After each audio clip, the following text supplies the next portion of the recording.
આજે અમે પહોંચી ગયા છે મકાઈ ભેળ ખાવા માટે। આપ જોઈ શકો છો આટલી બધી શોપ જે બધી ભેળ માટે પ્રખ્યાત છે, જે ભરૂચથી ગોલ્ડન બ્રિજ ક્રોસ કરીએ અને તરત જ આવેલી છે। ઘણી બધી શોપ છે અને બધાનો ટેસ્ટ એકદમ જોરદાર છે।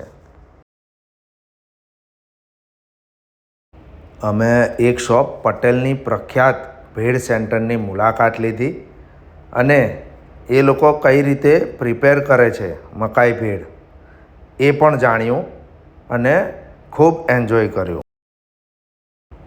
આપ જોઈ શકો છો ભેળની પ્રિપરેશન ચાલુ થઈ ગઈ છે અને ચોખ્ખાઈ પણ એકદમ સરસ છે, જે આપ જોઈ શકો છો। તમને બેસવાનું ગમે આપણને, અને ત્યાં આગળ આ જે પ્રિપરેશન પણ થાય છે એકદમ વ્યવસ્થિત રીતે અને ચોખ્ખાઈથી થાય છે અને સરસ રીતે આખી ભેળ બનાવવામાં આવે છે।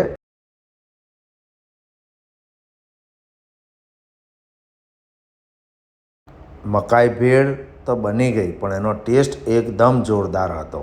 આપ પણ જ્યારે પણ અહીંથી પસાર થાવ તો એનો ટેસ્ટ અવશ્ય કરો।